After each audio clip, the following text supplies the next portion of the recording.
আল্লাহ নবী দুনিয়া জমিনে আসলেন।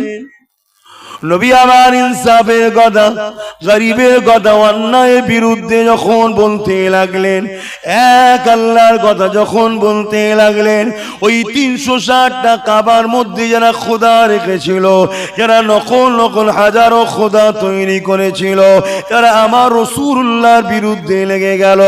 আল্লাহ নবী যখন মায়েদের সম্মানের কথা বলতে লাগলো, যারা মায়েদেরকে লুটা পছন্দ করত, তারা আমার নবীর বিরুদ্ধে লেগে গেল। আল্লাহ নবী যখন এতিমদের পক্ষে কথা বলতে লাগলো, যারা এতিমদেরকে লুটতো, তারা আমার নবীর বিরুদ্ধে লেগে গেল। আল্লাহ নবী যখন গরিব অসহায় দুঃখীদের পক্ষে আওয়াজ তুললো, যারা গরিব অসহায় দুঃখীদেরকে গোলাম বানিয়ে রেখেছিল, তারা আমার নবী পাকের বিরুদ্ধে লেগে গেল। আল্লাহ নবী যখন দাসত্ব প্রথাকে বন্ধ করতে চাইলেন, ওই সময় যারা মানুষের খোদা সেজে বসেছিল, মানুষকে দিয়ে নিজেদের দাসত্ব করত, তারা আমার রাসূলুল্লাহর বিরুদ্ধে লেগে গেলেন। এ যুবকেরা, তরুণীরা, বাপেরা, চিন্তা কি কখনো করেছো এক রাসূলুল্লাহ এই বিশাল পৃথিবী জুড়ে সন্ত্রাস গুণের বিরুদ্ধে কিভাবে লড়াই করে যেছেন? কত সংগ্রাম করতে হয়েছে, পুরো পৃথিবী সন্ত্রাস। তৎকালীন সময় রোম ছিল পৃথিবীর দাদা, একজন রাসূল, একজন। কত কষ্ট করতে হয়েছে বলো তো ভাই, বাপ আমার। আর আজকে তো জন্মলেই দেখছি পাড়ায় মসজিদ, উপাড়ায় মসজিদ, এখানে মাওলানা, ওখানে মাওলানা, এখানে মাদ্রাসা, ওখানে মাদ্রাসা। আর পীর সাহেবের তো অভাব নেই। আমার তো মনে হচ্ছে আগামী দিন আপনাদের বাজারে পীর বিক্রি হবে, দেখবেন লরি করে পীর আসবে, যেমন আলু পটল ঢেলে দেবে, 1.5 টাকা কিলো, 2 টাকা কিলো, 1.5 টাকা কিলো, 2 টাকা কিলো। পীর সাহেব কেন, পীর সাহেব কেন? খারাপ লেও নেই, এসব ধান্দা শুরু হয়ে গেছে। ধর্ম কি হবে দেখার দরকার নেই, আমার পেট হলেই হলো। খারাপ লিখছেন নাকি আমার কথা? ঠান্ডা মাথায় শুনে যান, বালিশে মাথায় দিয়ে চিন্তা করবেন। যদি মনে হয় ভুল করছি, সরে যাবেন। আব্বাস এমনি ঠান্ডা হয়ে যাবে, ঘরে যে বসে থাকবে, মিটে যাবে। অত চিন্তা করার কি আছে? আমার নওজওয়ানেরা, তরুণেরা, বাপেরা, এ আমার নবী পাকের প্রেমিকেরা, আল্লাহ নবী কতটা কষ্ট করেছিল ভেবে দেখো। আল্লাহ নবী যখন কাবা শরীফে পাশে দাঁড়িয়ে গেলেন, একটা উঁচু মতো জায়গাতে নবী আমার উঠলেন। প্রথমে এলাকার প্রতিবেশী মানুষদেরকে দাওয়াত দিলেন, এ আমার এলাকার মানুষেরা, আমি মুহাম্মদ রাসূলকে তোমরা কি নজরে দেখো? তারা বলতে লাগলো, তুমি আলামিন, তুমি সব থেকে বড় সত্যবাদী, তুমি কখনো মিথ্যা বলতে পারো না। আল্লাহ নবী বলতে লাগলেন, তাহলে আমি যদি বলি, এক পাহাড়কে লক্ষ্য করে রাসূল বললেন, ওই পাহাড়ের পাদদেশে একদল লোক রয়েছে, এখনই বাহির হবে, তোমাদের উপরে হামলা করবে। তোমরা কি আমার এই কথাকে মেনে নেবে? তারা সবাই মেনে নেব। আল্লাহ নবী বললেন, তোমরা তো দেখুনি, তাহলে মানবে কেন? তারা বলল, মুহাম্মদ রাসূল সাল্লাল্লাহু আলাইহি ওয়াসাল্লাম। তারা রাসূল বলেনি, আমি বললাম। তারা শুধু মুহাম্মদ বলেছে, ওটা তো আমি বলতে পারছি না। আমার নবীর নাম কি শুধু মুহাম্মদ বলতে পারবো? সাল্লাল্লাহু আলাইহি ওয়াসাল্লাম। তা আমাদেরকে তো বলতে হবে না। তারা শুধু মুহাম্মদ বলেছে, আমরা বলবো মুহাম্মদ রাসূল সাল্লাল্লাহু আলাইহি ওয়াসাল্লাম। এ নওজওয়ানেরা, তারা তখন বলতে লাগলো, ছোটবেলা থেকে আপনাকে দেখছি, 40 বছর হয়ে গেছে, কখনো আপনি মিথ্যা বলেন না, কখনো কারো সঙ্গে আর কেউ ফাজলামি করেন না, কখনো কারো ক্ষতি সাধন চাই না, কখনো আপনার দ্বারা কোনো বুরাই আমরা দেখিনি। তাই আপনি যদি বলে থাকেন, ঠিক কথা বলেছেন। আল্লাহ নবী বলছেন, না দেখে যাবেন, ওই শত্রুদের কথা বিশ্বাস করে আমি রাসূলুল্লাহকে মেনে নিচ্ছ, তাহলে তোমরা না দেখে আমার মুখের কথা শুনে মেনে নাও, লা ইলাহা ইল্লাল্লাহ মুহাম্মাদুর রাসূলুল্লাহ। আল্লাহ ছাড়া কোনো ইলাহা নাই, আল্লাহ ছাড়া কোনো মালিক নাই, আল্লাহ ছাড়া কোনো রব নাই, আল্লাহ ছাড়া কোনো খালিক নাই, আর আমি মুহাম্মদ রাসূল, আল্লাহর প্রেরিত রাসূল, এটা তোমরা মেনে নাও। এ যুবকেরা, তরুণীরা, বাপেরা, তারা আমার নবী পাকের কথা মানে নে গো, তারা আমার নবীর দুশমন তৈরি হয়ে গেল। আমরা তো সহজে পেয়েছি। ছোটবেলা থেকে যখন ছোট ছিলাম বাপ শিখিয়েছে, বলো আল্লাহ বলো, আমরা আল্লাহ বলেছি, রসুল বলো রসুল বলো, কলমা পড়ো কলমা পড়েছি, ছোটবেলা থেকে শিখে গেছি। আল্লাহ নবী কত কষ্ট করেছে ইসলামের জন্য, দেখো একটু তো দরদ থাকা দরকার। সংসার করতে হবে জানি, ব্যবসা বাণিজ্য দুনিয়াদারি কম্পিটিশনের সময় এমনি তো আমাদের ঘরে সবাই নাক সিটকাচ্ছে, হ্যাঁ সংসার তো দেখতে হবে, কিন্তু ইসলাম রসুলের জন্য তো দরদ থাকা দরকার, তবে তো না যাক। এই 35 বছরের জিন্দেগিটাই সব। প্রত্যেকটা মানুষের জিন্দেগি কত বছর? 35, 15 থেকে 50 কত হয়? 15 বছর আগে কোনো দুনিয়ার কি সংসার যায় নাকি? আর 50 হওয়ার পর আর থাকে? 15 থেকে 50, 35 বছরের জিন্দেগি। এই 35টা বছরের জিন্দেগির জন্য তুমি আখেরাতকে কানা করে ফেলবে? একটু বুঝে বুঝে আমার আব্বা জান ভাই জানরা মা বোনেরা একটু বুঝে বুঝে পা ফেলেন। আমি আবার বলছি, সংসার করতে হবে, দুনিয়াদারি করতে হবে, দল তৈরি করতে হবে, হুড়োহুড়ি করতে হবে, কিন্তু ইসলামকে বাদ দিয়ে নয়, ইসলামকে ভুলে নয়, ইসলামের ক্ষতি করে নয়। বাবেরা, নওজোয়ান তরুণেরা, আল্লাহ নবী যখন এই কথা বলল তারা মানা তো দূরের কথা, আল্লাহ নবীর সঙ্গে বিরোধী করে মুখ ফিরিয়ে চলে গেল। আল্লাহ নবী পরের দিন আবার বলতে লাগলো, কেউ মানতে চায় না। 3 দিনের দিনে আমার রাসূলুল্লাহ যখন বলল, ওই সময় হযরতে আবু বকর সিদ্দিক আমার নবী পেলেন। হযরতে আবু বকর সিদ্দিককে বলতে লাগলেন, ও হযরতে আবু বকর, আপনি কি আমার কথা মেনে নেবেন? তখন তিনি হযরতও ছিল না, সিদ্দিকও ছিল না। এ আবু বকর, আমার কথা কি মেনে নেবেন? আল্লাহ নবী আবু বকর বলতে লাগলেন, হুজুর আপনি কি বলতে চাইছেন? আল্লাহ নবী বললেন, লা ইলাহা ইল্লাল্লাহ মুহাম্মাদুর রাসূলুল্লাহ কলেমা কি পড়ে নেবেন? হযরতে আবু বকর সিদ্দিক বলেছিলেন, হুজুর আমি অপেক্ষায় ছিলাম কবে আপনি এটা ঘোষণা করবেন। আমি এই কলেমা পড়ার জন্য অপেক্ষায় ছিলাম। কেন? আমি ছোটবেলা থেকে আপনাকে দেখেছিলাম, আপনি আখেরি নবী, আমি এই নমুনাটা পেয়ে গিয়েছিলাম। ওই দিকে আজকে আলোচনায় যাচ্ছি না। এ যুবকেরা, তরুণেরা, বাপেরা, সিদ্দিক আকবর ইমানের কলেমা পড়ে নিয়ে নবীর পাশে দাঁড়িয়ে যা।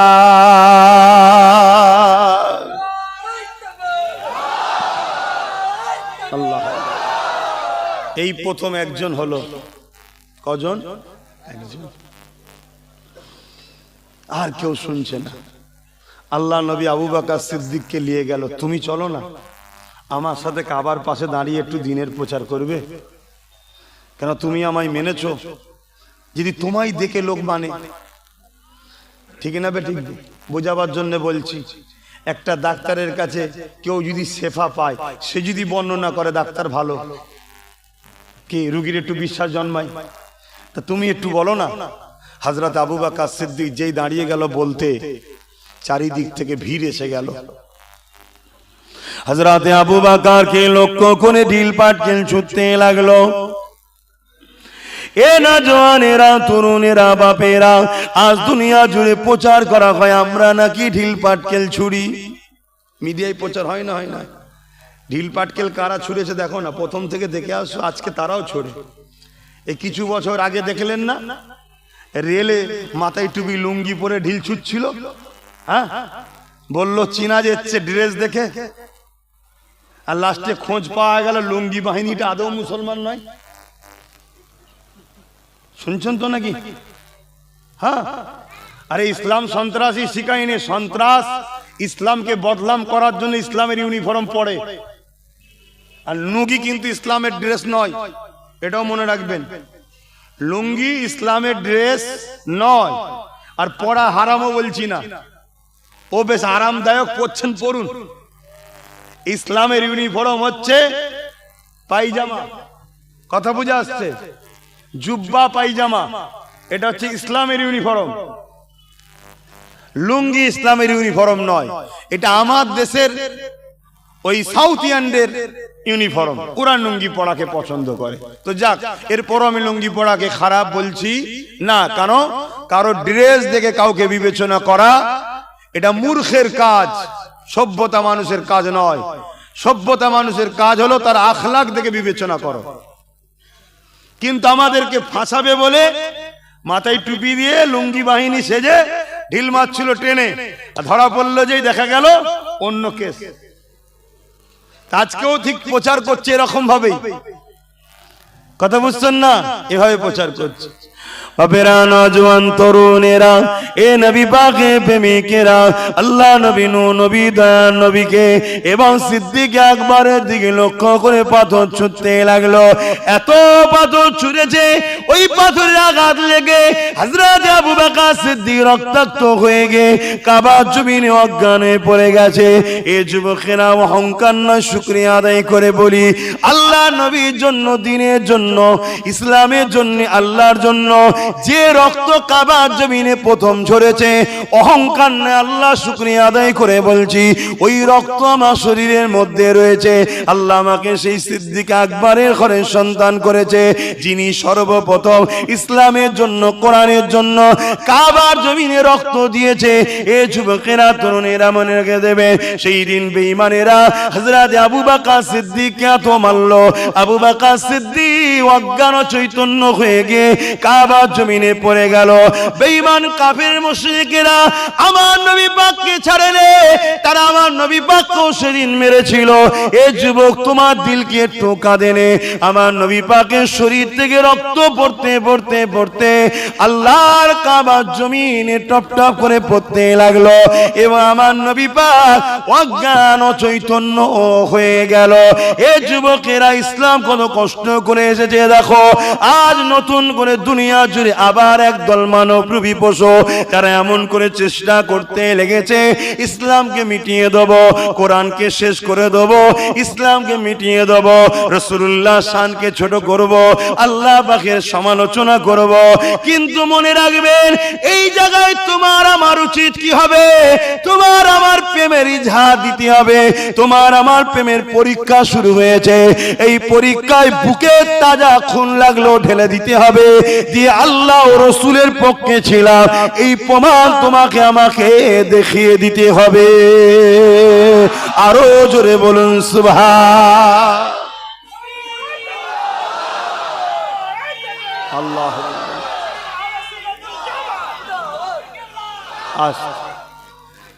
এটা আমাদের প্রেমের ইজহারের সময় এসছে। ভালোবাসি শুধু মুখে বললে হবে না। আপনাদের মহল্লায় তাহলে এত পেরেশান হও কেন? দাঁড়াও না, পাশে নিজের মহল্লা হলে বলবে আমি ঠিক বন্ধ করে দেবো। এখন লাউড স্পিকারে আজান চলে, তাই নিজের মহল্লার হক আদায় করতে হয়। আগে লাউড স্পিকার ছিল না, কথা বোঝা যাচ্ছে? এখন 10টা গ্রাম দূরেও লাউড স্পিকার আজান যাবে। কথা মাথায় ঢুকছে? কারো 6টায়, কারো কি বলে, কারো 7টায়, কারো 7টা 20-তে, কারো 7:30টায়, কারো 8টায়, কারো 8টা 10টায়, 50টা মসজিদ আজান শোনে। এই জন্যে হক হলো নিজের মহল্লার হকটা আদায় করতে হবে। মহল্লায় 8:30টায় জামাত হবে, সব খবর পেয়েছি, কথা বুঝে আসছে। কিন্তু মহল্লায় যখন আজান দেবে বলবেন, আমি তখন বন্ধ করবো, কারণ এটা আমাদের হক আদায় করতে হবে। তো ভাইয়েরা, আমি যে কথা বলছি শুনছেন তো? কিন্তু এটাও শুনে রেখে দেন, আমি একটা কোরআন পড়ছি বা হুজুরের কথা বলছি, ওর বীজখানে টুকা যাবে না। শেষ করার পরে আপনাকে টুকতে হবে, আজান হচ্ছে। এটা আবার আদব, কেন আমি যে কথাটা বলছি সে কথাটাও আজানেরই জন্য, অর্থাৎ একই ক্যাটাগরিরই লোকের, মানে একই ক্যাটাগরিরই আলোচনা। কথা মাথায় ঢুকছে? হ্যাঁ, আমরা তো ভাই বড় দুঃখের বিষয়, আজকে হুজুর চিনতে ভুল হয়ে গেছে, আমাদের হুজুর চিনতে পাচ্ছি না। এজন্যই তো আজকে আমরা এদোর ওদোর ঠোকর খেয়ে মরছি। যে যেদিক দিয়ে পাচ্ছে আমাদেরকে ওই স্কুলের ঘন্টার মতো যখন খুশি বেজিয়ে চলে যায়। স্কুলে ঘন্টা থাকে, দেখেন না, যে যা খুশি দুমদাম পিটিয়ে চলে গেল, গায়ের জোরে পিটছে। আরে আস্তে মারলেও তো আওয়াজ হয় না, জান খুলে পিটে লিখছে। আসুন, আবার নতুন করে মাথা চাড়া দিয়েছে জালিমরা। এ নওজওয়ানেরা, আল্লাহ নবী নূহ নবী দয়া নবীর উপরে অনেক জুলুম অত্যাচার হয়েছে। এমনও দিন গেছে আমার নবী পাক সিজদায় পড়েছে, নবী পাকের পিঠে পচা দুম্বার ভুঁড়ি চাপিয়ে দিয়েছে। এমনও দিন গেছে আমার রাসূলের পাক সাল্লাল্লাহু আলাইহি ওয়াসাল্লামকে জানে মারার প্ল্যান করেছে। আমার নবী পাক পাহাড়ে চলে গেছে, গাছের পাতা ফলমূল খেয়ে জীবন ধারণ করেছে। এমনও দিন গেছে আমার নবী পাকের হুজরা ঘিরে ফেলেছে। 40 জন বেঈমান কাফের নিষ্ঠুর মুশরিকরা দাঁড়িয়ে গেছে আমার নবী পাককে হত্যা করে দেবে, শহীদ করে দেবে বলে আল্লাহ পাকের হুকুমে নবী আমার ইয়াসরিন মদিনার জমিনে চলে গেছে। এইভাবে যুগ যুগ ধরে অত্যাচার জুলুম বেড়েছে। কার অত্যাচার করেছে? যারা মানবতা বিরোধী মানব, যারা মনুষ্যত্ব যাদের মধ্যে নাই, যারা মানব রূপে একটা পশু ছিল তারা বিরোধী করেছে। সেদিন আমার নবীর বিরোধী করেছে। আজকের দিনে তারা আমার নবীকে তো আর পাচ্ছে না ধরতে, তাই তাদেরই রাস্তায় চলা পথিক যারা, তারা আমার নবী পাকের দিনকে মিটাবার চেষ্টা করছে। কিন্তু মনে রাখবেন আমার নবী পাক চলে যাওয়ার পরে হযরত আবু বকর সিদ্দিক যখন খলিফাতুল মুসলিমিন হলেন, আমিরুল মুমিনিন হলেন, ওই সময় তো কিন্তু জালিমরা মাথা চাড়া দিয়েছিল। ইসলামের দুশমন কান্ট্রি কোন মুসাইলামাতুল কাজ্জাব বলে একটা লোককে 90,000 সৈন্য দিয়ে দিল, অস্ত্র দিল, অর্থ দিল, দিয়ে বলল তুমি নবী দাবি করো। সে আমার রাসূলুল্লাহ খাতমে নবুয়াতের বিরুদ্ধে নিজেকে নবী দাবি করে ফেললো। এ যুবকেরা, তরুণেরা, বাপেরা, হযরত আবু বকর সিদ্দিক সাহাবাদের নিয়ে আলোচনায় বসে গেল। হে আমার নবীর সাহাবারা, মুসাইলামাতুল কাজ্জাব আমার নবী পাকের খাতমে নবুয়াতের বিরুদ্ধে দাঁড়িয়ে সে নিজেকে নবী দাবি করেছে। তার পাশে 90,000 সৈন্য দাঁড়িয়ে গেছে। বিদেশিরা তাকে অর্থ দিচ্ছে, অস্ত্র দিচ্ছে, সৈন্য দিচ্ছে, যাতে করে আমার নবী পাক সাল্লাল্লাহু আলাইহি ওয়াসাল্লামের খাতমে নবুয়াতের বিরোধী করা যায়। এই জায়গায় কি করা দরকার? সাহাবা হুজুররা বলেছিলেন, হে আমার হযরত আবু বকর সিদ্দিক, আপনি আমাদের খলিফা, আপনি যা ফয়সালা দেবেন, আপনি যা বলবেন ওটাই আমাদের ফয়সালা হবে। হযরত আবু বকর সিদ্দিক কি ফয়সালা দিয়েছে শোনো, ওই ফয়সালা তো তোমার আমার জন্য চলবে। এ যুবকের হযরত আবু বকর সিদ্দিক বলেছিলেন, হে আমার নবীর সাহাবারা, হে আমার ভাইরা, যদি আমার নবীর বিরুদ্ধে হাজার হাজার মানুষ দাঁড়িয়ে গিয়ে মিথ্যা নবী দাবি করে তাতে আমার নবীর কিছু যায় আসবে না। কেন আল্লাহ কোরআনের মধ্যে জানিয়ে দিয়েছে, ওয়ালাকির রাসূলুল্লাহ ওয়া খাতামান নবী, আমার নবী পাক হলো শেষ নবী। তাই যে যা মিথ্যা নবী দাবি করব না কেন, আমার নবী পাকের নবুয়াতের কোনো অসুবিধে না।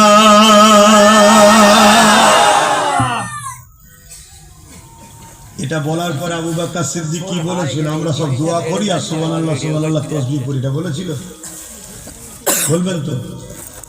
হযরত আবু বকর সিদ্দিক বলেছিল, হ্যাঁ আমার নবীর বিরুদ্ধে কেউ লাগলে আমার নবীর যায় আসে না, কিন্তু আমরা তো নবীকে ভালোবাসি বলি, তাহলে আমাদের ইজহার তো দেখানো দরকার। শুনছেন তো নাকি? প্রেমের পরিচয়, প্রেমের প্রমাণ আমাদের তো দেয়া দরকার। সাহাবারা বললেন তাহলে কি করব? হযরত আবু বকর সিদ্দিক বললেন আমি বুঝাবো, মুসাইলামাতুল কাজ্জাবকে বুঝাবো। আরে কোরআন যখন ঘোষণা দিয়েছে তুমি কেন ফিতনা তৈরি করলে? যদিও না শুনে আমি আবু বকর ওর বিরুদ্ধে লড়াই করতে চাই। জোরে বলুন সুবহানাল্লাহ, আরো জোরে বলুন সুবহানাল্লাহ। আজকের তারিখেও পৃথিবী জুড়ে যদি কেউ গুস্তাখি রাসূল করে তাকে আমরা বুঝাবো যে আল্লাহ যা সম্বন্ধে বলেছেন ইন্নাকা আলা খুলুকিন আযীম, সবথেকে উত্তম চরিত্র হলো মুহাম্মদ রাসূল, সেই নবীর সাথে গুস্তাখিমূলক কথা বলে না। কই আমরা তো কখনো অন্য খ্রিস্টান ধর্মের বিষয়ে, ইহুদি ধর্মগুরুদের বিষয়ে, বৌদ্ধ ধর্মের বিরুদ্ধে, হিন্দু ধর্মের পছন্দ, রাম বলুন, খ্রিস্টান বলুন, যা যাদের আছে, কখনো তো আমরা কিছু বলি না। কেন বলি না? ইসলাম বলেছে যার বিষয়ে জানো না তার বিষয়ে চুপ থাকাটাই তোমাদের সব থেকে শিক্ষিতের পরিচয় হবে। ইসলাম আমাদেরকে মানুষ বানিয়েছে, জানোয়ার পশু বানাই আমাদের হয়ে। আজকে কিছু জানোয়ার মানুষ রূপে পশু তৈরি হয়েছে, তারা বারবার আমার নবীর শানে গুস্তাখি, কোরআন নিয়ে সমালোচনা, ইসলাম নিয়ে সমালোচনা। অথচ এই মানবরূপী পশুগুলোকে জিজ্ঞেস করো তুমি ইসলামের মানে জানো? জানে না। শুনছেন না? শোনেন না? আমরা বারবার বুঝাবো। যদি বুঝতে না চায় প্রয়োজন হলে আমাদের ঘরেও হকের জন্য, ন্যায়ের জন্য যুদ্ধ পর্যন্ত করতে হবে। পিছপা হলে রাস্তা নয়, যে পিছপা হয়ে যাবে তার তওবা কবুল হবে না। যে এগিয়ে যাবে, জিতলে গাজী, মরলে শহীদ। জোরে বলুন সুবহানাল্লাহ, আরো চিৎকার দিয়ে বলুন সুবহানাল্লাহ। কিসের ভয়? এই জানটা কার? আমার। আল্লাহ তো দিয়েছে, এ তো তিনার সৃষ্টি। এই জানটাও যখন আমার নয়, তাহলে এত মায়া কিসের? এ তো বেরিয়ে যাবে। আজকে বেঈমান নেতার জন্য মারপিট করো, কাফেরের জন্য মারপিট করো, মুনাফিকের জন্য মারপিট করো, হাজারো লড়াই বোম বন্দুক সব ভর্তি হয়ে যাচ্ছে, আর আমার রাসূলুল্লাহর জন্য তুমি সংগঠিত হতে পারছো না, হক কথা বলতে পারছো না, মুখ খুলতে পারছো না, মিছিল করতে পারছো না, আন্দোলন করতে পারছো না। কিসের নবীর উম্মত? তাহলে আমরা প্রেম করি বলি, প্রেমের ইজহার দেখাতে হবে। ঠিক আছে, আমি নামাজ পড়ি তো, রোজা রাখি তো, আমি বড় পাওয়ারের সাথে বলি, যারা নামাজ পড়ে অথচ নবীর দুশমনদের বিরুদ্ধে কথা বলে না, রোজা রাখে নবীর দুশমনদের বিরুদ্ধে কথা বলে না, হজ করে নবীর দুশমনদের বিরুদ্ধে কথা বলে না, আমি তাদের লক্ষ্য করে বলি, তোমাদের নামাজ রোজা একটাও কবুল হবে না। কারণ নবীর বিরুদ্ধে কথা হবে, চুপ যে থাকবে তার মধ্যে ঈমান নাই, সে বেঈমান হয়ে যায়। আজকে আমাদের খামোশি, আমাদের চুপ থাকা, আমাদের নীরবতা, আমাদের দুর্বলতা আর ফায়দা নিয়ে যারা সোজা হয়ে দাঁড়াতে পারে না, মাফ করবেন ভাষা খারাপ লাগলে, মাফ করবেন, কুরআন বলছে যাদের সম্বন্ধে জন্মের গন্ডগোল আছে, যার সন্তান, যারা আমার নবীর বিরুদ্ধে কথা বলে, যারা আমার নবীর সাথে গুস্তাখি করে, কুরআন বলছে তারা যার সন্তান। আমি ইনাকে চিনি, ইনি তাতুলিয়া মাদ্রাসার শিক্ষকতা করেন, এখনো করেন আলহামদুলিল্লাহ, এদের মৌলানা মানুষ। বলুন আমি ভুল বলছি কি? ওলীদ বিন মুগীরা সম্বন্ধে 10টা খসলত আল্লাহর বলেছে, যে আর মৌলানা ভাইরা বলেন 10টা নমুনা বলেছে খসলতের কথা। ওলীদ বিন মুগীরা আমার নবীকে কষ্ট দিত, উল্টো পাল্টা কথা বলতো, কথা বলি আমার নবী কষ্ট পেতেন, আল্লাহ আমার নবীকে সান্ত্বনা দিতেন, বন্ধু ওর কথা শুনে কেন কষ্ট পেয়েছেন, ও তো চিটিং বাজ। আবার যখন কিছু বলে আবার বলে আল্লাহ আমার নবীকে সান্ত্বনা দেয়, বন্ধু ওর কথা শুনে কেন এ করছেন, ও মানুষের ঝেড়ে খায়।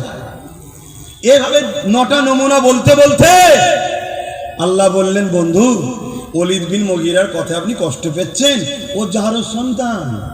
কে বলছে? কথা বলছে না তো, কথা বলেন। কিছু লোক বলে একটু ভাষা ঠিক করে বলা দরকার, শয়তান তোর ঈমান আছে কি সন্দেহ কর, ঈমান আছে কি দেখ। আমার নবীর বিষয়ে কথা হবে, সেখানে আর কোনো কথা চলবে না, সেখানে আর কোনো আপোষ চলবে না। নামাজের বিষয় তবু আপোষ আছে, রোজার বিষয় তবু আপোষ আছে, হাত্তাকে আল্লাহ বলেছে যদি কেউ আমার বিষয়ে কেউ কিছু বলে তবু আমি তাকে মাফ করে দেবো, কিন্তু আমার বন্ধুর বিরুদ্ধে যে হবে তাকে আমি হিদায়েতের রাস্তা দেখাবো না। এত ভালোবাসে আল্লাহ তার বন্ধুকে, আর আমরা সেই নবী ছেড়ে দিয়ে সবার জন্য লড়াই করছি, সবার জন্য ছুটছি, সবার জন্য ঝগড়া করছি, আর বেঈমান গুলোর জন্য নিজের কলেমা পড়া ভাইয়ের মাথায় বাস মারছি, কেস দিচ্ছি, আর অথচ আমার নবীর বিষয়ে আমাদের কথা নেই। কত কষ্ট করে যে ইসলাম আমাদেরকে নবী দিয়ে গেল, আজকে সেই ইসলামকে মিটাবার জন্য উঠে পড়ে লেগেছে। হ্যাঁ, কারা মিটাচ্ছে বলুন, কারা মিটাচ্ছে? যাদের হাতে ক্ষমতা আছে। ভুল বলছি? আরে ক্ষমতাতে ঘরে কারা দিয়েছে? আমরাই দিয়েছি। ডাইরেক্ট হোক আর ইনডাইরেক্ট হোক, তাহলে ইসলামকে কোনো এক জায়গায় আমরাই তো মিটাতে লেগেছি। তো বন্ধু শুনে রাখো, ইসলামকে মিটাবার কোনো মা তার সন্তান পয়দা দুনিয়ায় দিতে পারেনি, সে মিটে যাবে। পৃথিবীর রাজা ছিল নমরুদ, কত বড় পৃথিবীর রাজা, একটা খোঁড়া মশা ঢুকিয়ে আল্লাহ তাকে মেরেছে। আল্লাহ পৃথিবীকে দেখিয়ে দিয়েছে পৃথিবীর রাজা মারার জন্য আমার এই ছোট সৈন্য যথেষ্ট, তাও আবার খোঁড়া। এখনো সময় আছে, পরিবর্তন হও, ভয় করো আল্লাহকে, ভয় করো আল্লাহকে। সব জায়গায় ফায়দা বোঝো, সব ফায়দা ছেড়ে দাও, শুধু ফায়দা এটা বোঝো আমার নবীর পক্ষে না বিপক্ষে। নবীর পক্ষে ধরো, বিপক্ষে তালাক দাও, দাঁড়িয়ে দাও। সে পীর সাহেব হোক, মৌলানা, মুফতি হোক, লিডার হোক, নেতা হোক, বাদ। আর যে নবীর পক্ষে তাকে ধরো, আল্লাহ তোমার জন্য আসমান থেকে সব রহমতের দরজা খুলে দেবে। জোরে বলুন সুবহানাল্লাহ। তুমি গায়েবী সাহায্য পাবে। তোমার অর্থে সমস্যা, আল্লাহ সাহায্য করে দেবে। কারবারে অবস্থা, আল্লাহ সাহায্য করে দেবে। আজকে প্রত্যেকটা মানুষের মন খারাপ। কি ব্যাপার? বলছে কেনাকাটা নেই, বিক্রি নেই, বিজনেস নেই, খদ্দের নেই, লাভ নেই, সবাই পেরেশান। ভুল কথা বলছি? কেন এটা হলো? খোদা নারাজ নিশ্চয়ই। খোদা নারাজ। অনেক মানুষ আছে ভালো মানুষ, কিন্তু খারাপ মানুষের সঙ্গে থাকার জন্য খোদা তাকেও তারপরও নারাজ। ইসলাম কি জিনিস জানেন? অন্যায় করা, অন্যায় কেউ করছে দেখে যদি চুপ থাকে, ইসলাম তাকে শাস্তি দেবে। এর নাম ইসলাম। যে আমি তো করিনি, ও করছে তো আমি কি করবো না, ওকেও শাস্তি দেবে। অন্যায়ের প্রতিবাদ করার নাম ইসলাম। কুনতুম খায়রা উম্মাতিন উখরিজাত লিন-নাস তা'মুরুনা বিল মা'রুফ ওয়া তানহাউনা আনিল মুনকার। ভালো কাজ করো, ভালোর আদেশ দাও, অন্যায় করো না, অন্যায়কে মিটিয়ে দাও। এর নাম ইসলাম। আজকে বলো কোন মুসলিম গ্রামে অন্যায় নাই? সুদ ভরে গেল, ঘুষ ভরে গেল, গান ভরে গেল, মেলা ভরে গেল, লটারি ভরে গেল, মুসলিম মহল্লা দেখে দেখে মদের দোকান ভরে গেল। কেন? কেন? এটা হলো শয়তানের চেলাদের প্ল্যান। এদের এলাকায় কোনো কর, কত বাপ মা রুখে রাখবে ছেলেগুলোকে? একবার এসে এক ঢোক খাবে, তারপর এক বোতল নিয়ে যাবে।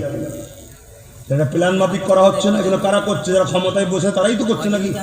তুমি যে বলবে যাও না এই মদের দোকানটা বন্ধ করে না, মুসলিম এলাকা, এসে আমাদের হারাম, অমনি দেখবে স্পেশাল দুটো ফোর্স পাহারায় বসে থাকবে।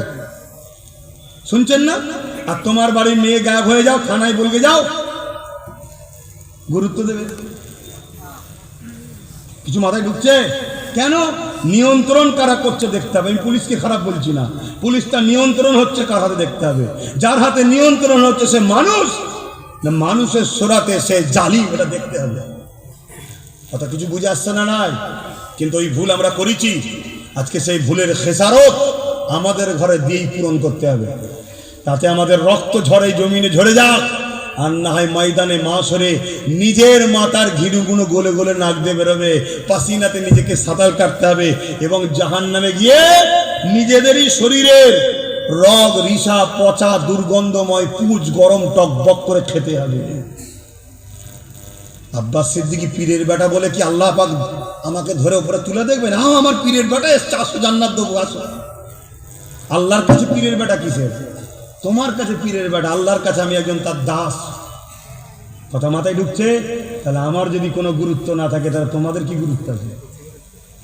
অতএব আসো, তওবা করি, যা ভুল হয়েছে হয়েছে, এখনো সময় আছে, এখনো সময় আছে। দ্রুত চেঞ্জ হও, দ্রুত পরিবর্তন হও। আমরা ডায়ে বায়ে সামনে পিছনে কিছু দেখবো না, আমরা আমাদের বুঝে নেবো। কথা মাথায় ঢুকছে না? ঢোকে না? না হয় বহুত ক্ষতি হয়ে যাবে। বাপেরা, নওজোয়ান তরুণেরা, এ নবী পাকের প্রেমিকেরা, হযরত আবু বকর সিদ্দিক কি বলেছিলেন? যদি মুসাইলামাতুল কাজ্জাবের মতো অনেকে আমার নবীর বিরুদ্ধে বলে, মিথ্যা নবী দাবি করে, এতে আমার নবীর কোনো অসুবিধা হবে না। হ্যাঁ, ঠিকই কথা, কোনো অসুবিধা হবে না। তবে বাবা সাহাবারা, আমরা তো নবীকে ভালোবাসি, এই ভালোবাসার প্রতিদান পরীক্ষা তো দিতে হবে, এই ভালোবাসার তো ইজহার করতে হবে। আমি আবু বকর মুসাইলামাতুল কাজ্জাবকে বুঝাবো, সে যদি না বুঝতে চায়, আমি আবু বকর তার বিরুদ্ধে সংগ্রাম করব, লড়াই করব। এই জন্য আবু বকর সিদ্দিক 10,000 সৈন্য তৈরি করলে মুসাইলামাতুল কাজ্জাবের কত রয়েছে বলবেন তো সবাই? আর আবু বকর সিদ্দিক কত করছে? কেন 90 ডবল করা দরকার ছিল, 180, 1,80,000। তার পিছনে বিদেশি অস্ত্র আছে। কেন? আজকে তো আমরাই শুধু বলি আমরা কি করব, আমরা কি করব, আমরা গুটি কত, আমরা গুটি কত। এটা ইমানের দুর্বল, ইমানের দুর্বল। কই, আমি তো কখন আল্লাহ শুকর ভাবিনি যে আমার কি ভাবি, আমি ঘুরে বেড়াবি। কেউ কিছু করতে পারবে না, যা কপালে লিখাতে সেটা যাবে। কপালকে কেউ কোনো চেঞ্জ করতে পারে? হ্যাঁ, এই যে আজকে জলসায় এলাম 17ই ডিসেম্বর, এই দিনটা মনে আছে? এই দিনে যেন কি ঘটেছিল না? কি বলেন তো? হ্যাঁ, কোথায় পুলিশ পাঠিয়েছিল ভুলে গেছে? কার কার মনে আছে একটু হাত তুলে দেখান তো দেখি। হ্যাঁ, বাকিগুলো সব ভুলে গেছে নাকি? বাকিগুলো ভুলে গেছেন নাকি? জানেন না? হ্যাঁ, ওই যে রাতটা চলে গেল, ওই রাত্রির আমার বাড়িতে প্রায় ১,৫-২ হাজার, বেশি তো কম নয়, পুলিশ পাঠিয়েছিল। কেন? কি জন্যে? আমি চোর, আমি ডাকাত, আমি দেশদ্রোহী, আমি খুনি? কি জন্যে? না, আমি হক কথা বলেছিলাম। কি বলেছিলাম? রাস্তায় না থেকে সুপ্রিম কোর্টে কেস করো, এতটুকু কথা বলেছিলাম। এর জন্যে চমকাতে পাঠিয়েছিল, চমকাতে। কথা বুঝছেন না, বোঝেন না? ও জাহান্নামী মরবে না, শুনছেন না? শোনেন না? মরবে তো, আজ নয় কাল মরবে তো। সেদিন ও বুঝবে খুনি যে কি ভুল করেছিলাম। এখন খুব বাহবা বাহবা লাগছে। কথা বুঝে আসছে? আমার কাছে স্পষ্ট কথা। বাপ, এখানে যদি কেউ জাহান্নামী দরদি থাকে, আমার কিছু করার নেই। তুই জাহান্নামীর সাথেই থাকবি, আর কি করবো? কথা মাথায় ঢুকছে না? আরে আমার নবীর হাদিস, তালমার ও মা আমার হাব্বা, দুনিয়ায় যে যাকে ভালোবাসবে সে তার সঙ্গে থাকবে। তোমার দাদা পীরের ঘর, নবী বংশের খানদানের বাড়িতে সে যদি জানতাম চুরি করেছে, অন্যায় করেছে, খুন করেছে, ইত্যাদি ইত্যাদি পাপ কাজ করেছে, আলাদা কথা। আরে একটা সত্য কথা বলেছিলাম, যেই মানুষগুলো তোমায় বিশ্বাস করেছে, তুমি এদের পক্ষে একটা কেস ফাইল করো। এতে বলার মধ্যে অসুবিধা কি আছে? ঠিক জায়গাটা ধরে লেড়া দিয়েছি তো। যদি লোক সত্যিই বলে, রাস্তায় বেরিয়ে পড়ে যে হ্যাঁ আপনি কেস করুন, আপনি কেস করুন, তাহলে আমি ফেঁসে যাবো তো। কেন? আমি নিজেই তো চেয়েছিলাম হোক এনআরসি। মতো মাথায় ঢুকছে না? ঢুকে না? তো যাক, ওদিকে এখন আলোচনা নয়। যখন আলোচনার সময় হবে আসবো, তখন আলোচনা করবো। কি আসবো না? হারাম নাকি? হ্যাঁ, কারো যদি হারাম খাওয়া বন্ধ হয়ে যায়, সে যদি চিল্লাই, তো আমি কি করব? আমি আমার দিনের হুকুম, অসহায় গরিব দুঃখী মানুষের পাশে দাঁড়ানো, পাশাপাশি আমার মসজিদ মাদ্রাসার উপরে যারা জুলুম করছে তাদের কালো হাত ভেঙে দিবার জন্য লোহার হাত তৈরি করতে হবে। কথা বুঝছেন না, বোঝেন না? হ্যাঁ, কিচ্ছু করার নেই বাবা। যার ভালো লাগবে নেবে, যার ভালো লাগবে নেবে না। চেষ্টা চালিয়ে যেতে হবে, চেষ্টা চালিয়ে যেতে হবে, চেষ্টা চালিয়ে যেতে হবে। এই যে আলোগুলো জ্বলছে, ঠিক না? এই আলোটা যে করেছে, তিনি কি এক চান্সে করে ফেলেছিল জানো? বিজ্ঞানীকে, আমেরিকার একজন বিজ্ঞানী আলো জ্বালাচ্ছে, কেটে যায়। আলো আবার তৈরি করে জ্বালায়, আবার নষ্ট হয়ে যায়। 999 বার চেষ্টা করেছে। এতবার চেষ্টা করছে দেখে বিবি পালিয়েছে। এই পাগলার সাথে সংসার করবো না, বেরো এখান থেকে। সন্তানরা পালিয়েছে, কিন্তু ওর নেশা, আমি আলো জ্বালিয়ে ছাড়বো, নেশা আলো জ্বালিয়ে ছাড়বো। 999 বার ফেল হয়েছে, 1000 বারের মাথায় জ্বলে উঠেছে। সেই আলো আজকে পৃথিবীতে জ্বলছে। তার চেষ্টা করতে তবে তো হবে, একদিন হয়ে যায়। এক কথা বলেন, দেখলেন না পাশে 16-17 বছর ধরে বসছিল, এই পাশে, বুঝতে পারছেন না? আরে বোঝেন না বোকাগুলো। তাই পাশে 16-17 বছর বসেছিল, এখন আছে নাকি? এই সিরিয়া জানেন না? 24 বছর ধরে বসেছিল। আজকে মুজাহিদে ইসলাম আহলে সুন্নাত ওয়াল জামাতের 20 সেনাদের হাতে সিরিয়া দখল হলো। দামেস্কের মসজিদে আযান হলো, জোরে বলুন সুবহানাল্লাহ। আরো চিৎকার দিয়ে বলুন সুবহানাল্লাহ। আর চেষ্টা করতে হবে, একদিনে হয় না। ইতিহাস রক্ত ছাড়া কখনো হয় না, ইতিহাস রক্ত ছাড়া কখনো হয় না, শুধুমাত্র কাবা দখল ছাড়া। ওটা স্পেশাল আমার নবীর ব্যাপার আছে তো। তাই আমার নবী যখন কাবাকে ফতেহ করেছিলেন, একটা কাউকে চড় মারতে হয়নি। নবীর ব্যবহারে পুরো মক্কার মানুষ কাবাকে গিফট করে দিয়েছে, জোরে বলুন সুবহানাল্লাহ। আমরা আর আপনাকে জ্বালাবো না, আমরা ভুল করেছি, আপনি কাবা নেন। একটা কাউকে চড় মারতে হয় না, কাবা পেয়ে গেছে। ওটা নবীর জন্য স্পেশাল। বাকি পৃথিবীতে কোনো জায়গা, আমার দেশ 198 বছর বা 200 বছর ব্রিটিশরা শাসন করছিল, এমনি এমনি চলে গেছে নাকি? ভালো ঘিয়ের পরাটা খেয়েছে, আন্ডা ভাজা খেয়েছে, চা খেয়ে চলে গেছে নাকি? না, ইন্ডিয়া গেটে যে দেখো, হাজারো ভারতীয়দের জীবন দিয়েছে। তবে আমি গর্বিত, তাদের মধ্যে সব থেকে বেশি জীবন দিয়েছে মুসলমান, জোরে বলুন সুবহানাল্লাহ। মুসলমান নম্বর 1-এ আছে। 61,000 প্লাস মুসলমানের জীবন গেছে এই দেশের জন্য। জোরে বলুন। দেশকে ভালোবাসাও পুণ্যের কাজ, খারাপ কাজ নয়, নবীর সুন্নাত। কথা বুঝে আসছে? আমি গর্বিত যে মাতৃভূমির ভালোবাসায় দিয়েছে তারা। তো যাই হোক, আমি অন্যদিকে চলে যাচ্ছি, আবার ফিরে আসি। তাহলে হযরত আবু বকর সিদ্দিক কি বললেন? আমি প্রতিবাদ করব। প্রথমে বুঝাবো, না হয় লড়াই হবে। কত সৈন্য? 10,000। আর জালিমের মুসাইলামাতুল কাজ্জাবের 90,000 ঘিরে রেখেছে। শুনছেন?